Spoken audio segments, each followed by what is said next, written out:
नमस्कार दोस्तों सोयाबीन की खेती सभी करते हैं। हमारे अधिकतर किसान भाई एमपी के अधिकतर किसान भाई सोयाबीन की खेती करते हैं और अच्छा खासा उत्पादन भी लेते हैं। लेकिन आज मैं एक ऐसे किसान भाई से आपको मिलवाने वाला हूं जो भाई साहब जितना हम सोचते हैं कि मतलब इतना उत्पादन लिया जा सकता है सोयाबीन की फसल से, वो हम सोचते हैं, लेकिन ये भाई साहब ले रहे हैं। अब कैसे ले रहे हैं, इससे पहले वाली वीडियो में मैंने बताया था वैरायटी के बारे में बताया था कि ये कौन सी वैरायटी लगाते हैं जो हमारे किसान भाई अच्छा खासा उत्पादन लेते हैं, वो कौन सी वैरायटी लगाते हैं और लगाते कैसे हैं ये मैंने बताया था कि नेक्स्ट वीडियो में बताऊंगा। तो आज मैं आपको पूरी जानकारी दूंगा। दोस्तों अगर उत्पादन की बात करें तो ये भाई साहब जो है 3 एकड़ से 39 कुंटल उत्पादन लेते हैं। आज तक हमने सुना है कि भाई साहब 1 हेक्टेयर में 35 से 40 कुंटल उत्पादन लिया जा सकता है, 39 कुंटल लिया जा सकता है या 40 कुंटल उत्पादन लिया जा सकता है, लेकिन आज मैं रियलिटी आपको बताने वाला हूँ। लेकिन दोस्तों हम क्या करते हैं सोयाबीन की फसल मतलब मानसून आने के बाद बस सोयाबीन की बुवाई कर दी, इसके बाद जो दवाई डालना है डाल दी, इसके बाद भाई साहब पक गया, हार्वेस्टिंग कर ली। तो यही कार्य रहता है सोयाबीन की फसल में, है ना। अधिकतर हमारे किसान भाई यही करते हैं और फिर वो उम्मीद करते हैं कि अच्छा खासा उत्पादन मिले। तो सबसे पहले तो हमारे किसान भाई कहाँ गलती कर रहे हैं सोयाबीन की फसल में? डिस्टेंस। मतलब दोस्तों एक गलत सोच रहती है हमारे किसान भाई की कि जितना डिस्टेंस कतार से कतार के बीच कम रखा जाए उतना ही अच्छा उत्पादन मिलेगा। और कोई किसान भाई तो ये करते हैं कि जो गेहूं वाली सीड ड्रिल रहती है उसी से सोयाबीन की बुवाई कर देते हैं। मतलब भाई साहब ये सोचते हैं कि पास पास कतार रहेगी तो ज़्यादा सोयाबीन लगेगा, बीज दर ज़्यादा लगेगी, सोयाबीन के पेड़ ज़्यादा निकलेंगे और उत्पादन भी अच्छा होगा। सोचना सही है, वैसे ज़्यादा अगर आदमी रहे तो ताकत बढ़ जाती है, लेकिन इस चीज़ में आपने गलत सोच लिया दोस्तों। अक्सर मैंने ये देखा है जहाँ पे ज़्यादा डिस्टेंस रखा जाता है वहाँ पे उत्पादन बहुत अच्छा मिलता है और मिल रहा है। अब इसका जीता जागता उदाहरण मैं आपको बता दूँ, ये हमारे एक किसान भाई है शेख नदीम, और ये बैतूल से बिलोंग करते हैं। अब ये 3 साल से मतलब अभी आए हैं, इंजीनियर हैं ये, तो अभी आए, लगभग 3-4 साल से ये अपनी खेती देख रहे हैं। इससे पहले नहीं देखते थे, 3-4 साल से खेती देख रहे हैं। अब इन्होंने क्या करा दोस्तों, पहले तो जो हमारे किसान भाई करते हैं मतलब डिस्टेंस 12 इंच की इन्होंने बुवाई करी सोयाबीन की। तो 12 इंच के डिस्टेंस में इन्होंने देखा कि भाई उत्पादन उतना अच्छा नहीं मिल रहा है, तो इन्होंने एक नई तकनीक अपनाई। नई तो नहीं बोल सकते, पुरानी है, लेकिन इन्होंने अपनाया बेड पद्धति। अब बेड पद्धति पे आप सोच रहे हो कि भैया साग भाजी अगर लगा रहे हैं तो ठीक है, ये सोयाबीन कहाँ बेड पद्धति पे लगाएं। लेकिन दोस्तों अक्सर मैंने देखा है महाराष्ट्र में अधिकतर लोग बेड पद्धति का उपयोग करते हैं, और एमपी में तो मतलब ये मान लीजिए नॉर्मल सीड ड्रिल से 12-14 इंच का डिस्टेंस रखेंगे सोयाबीन की बुवाई में और उसमें ही बुवाई कर देते हैं। अब वो उम्मीद करते हैं कि भाई साहब वो निकलना चाहिए 12-14 कुंटल का। उसमें कोई सी भी वैरायटी लगा लीजिए आप, नहीं निकलेगी, और जितना एवरेज देना है उतना ही देगी। उसकी वजह है कि आपने डिस्टेंस उतना ही रखा। अगर दोस्तों यकीन मानिए आप ये वीडियो पूरा देख लेते हो तो सोयाबीन से कितना उत्पादन लिया जा सकता है वो समझ लोगे। और अगली साल, इस साल तो निकल गई खैर सोयाबीन की, अगली साल यकीन मानिए आप 12 से 15 कुंटल के बीच उत्पादन लोगे। 1 एकड़ का बता रहा हूँ, 1 एकड़ का बता रहा हूँ, हेक्टर का नहीं बता रहा हूँ, एकड़ का 12 से 14।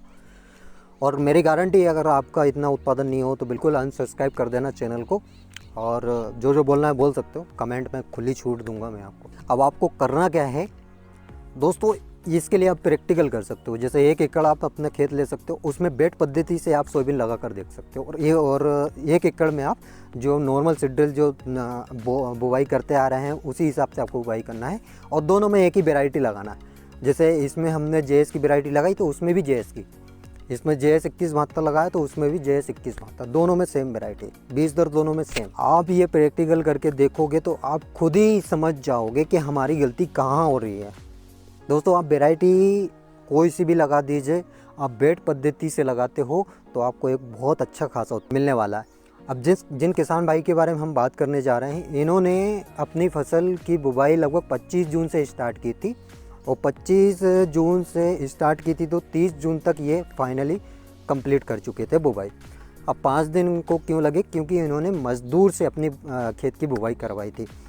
अब मज़दूर से कैसे बुवाई करवाई थी दोस्तों? एक जगह पे मतलब 2-2 बीज रखे थे इन्होंने, और जो कतार से कतार के बीच डिस्टेंस इन्होंने रखा था वो था 24 इंच का। हम कितना डिस्टेंस रखते हैं? मिनिमम 10 इंच और मैक्सिमम 14 इंच।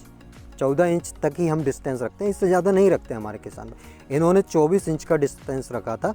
और आप फसल देख सकते हो, ये कम्प्लीटली 87 दिन की फसल है। मतलब जब ये वीडियो बनाई गई थी तब ये फसल 87 दिन की हो चुकी थी। 87 दिन बाद आप देख सकते हो ओवरऑल दोस्तों फलियाँ बहुत बढ़िया लगी है। और फलियों के अलावा हाइट काफ़ी बढ़िया ले चुका है। मतलब दोस्तों ये हमारे किसान भाई का मानना है कि मैं 3 एकड़ खेती से लगभग 39 कुंटल उत्पादन सोयाबीन से लेता हूँ।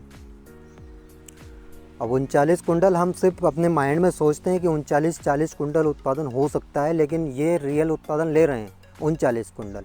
उसकी वजह है सिर्फ ये बेड पद्धति से सोयाबीन की खेती करते हैं। और उसमें सिर्फ आपको मज़दूर का खर्च है। बाकी दोस्तों इसमें एक और चीज़ है, जैसे कि कई बार क्या होता है, जैसे सोयाबीन की बुवाई करते हैं हम, इसके बाद बारिश हो जाती है। बारिश होने के कारण भी काफ़ी ज़्यादा सोयाबीन की फसल बर्बाद हो जाती है। जैसे कि आज हमने बुवाई करी और नॉर्मल सीड्रिल से बुवाई करी, तो बुवाई करने के तुरंत बाद हो सकता है पानी गिर जाए, या सेकंड दिन हो सकता है पानी गिर जाए। अब पानी गिरने के कारण दोस्तों नॉर्मल सीड्रिल में क्या होता है, जो क्यारी टाइप की बनती है वो नहीं बनती। मतलब ज़मीन में गड़ा हुआ बीज जाता है। जैसे कि अब ये पहले तो वो नॉर्मल सीड्रिल आती थी, अब ये पंजी वाला सिस्टम कर दिया। मतलब पीछे छोटी छोटी खुरपे वाली पांस लगा दी जाती है। तो उसमें क्या होता है, थोड़ी थोड़ी मिट्टी चढ़ाते हुए जाती है मशीन पीछे। लेकिन जो गड़ी हुई जाती थी, मतलब जो गड़ी हुई जाती थी जो सीड्रिल, उसमें क्या होता था, जैसे पानी अगर गिरता है तो उसमें से पानी बेकर निकलेगा। और बेकर जब निकलेगा पानी तो वहाँ पे एक परत जम जाएगी मिट्टी की। तो मिट्टी की परत जमने के कारण दोस्तों सोयाबीन में इतनी क्षमता नहीं होती कि वो मिट्टी की परत तोड़ कर निकल आए बाहर।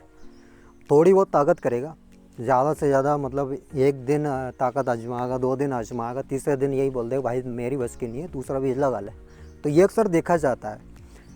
अधिकतर सोयाबीन की फसल इसी कारण बर्बाद होती है। अब अगर बेड पद्धति से आप लगाते हो तो हमने जो सोयाबीन लगाए वो तो ऊपर रहेगा, और पानी अगर गिर भी जाता है तो वो नीचे से बेकर निकल जाएगा। तो उसमें यदि अधिक वर्षा होती है या बारिश ज़्यादा होती है, या आपने बुवाई करी इसके बाद बारिश हो गई, मतलब एक दिन बाद हो गई या एक दिन उसी दिन हो गई, तो उससे आपको बिल्कुल भी नुकसान नहीं होगा।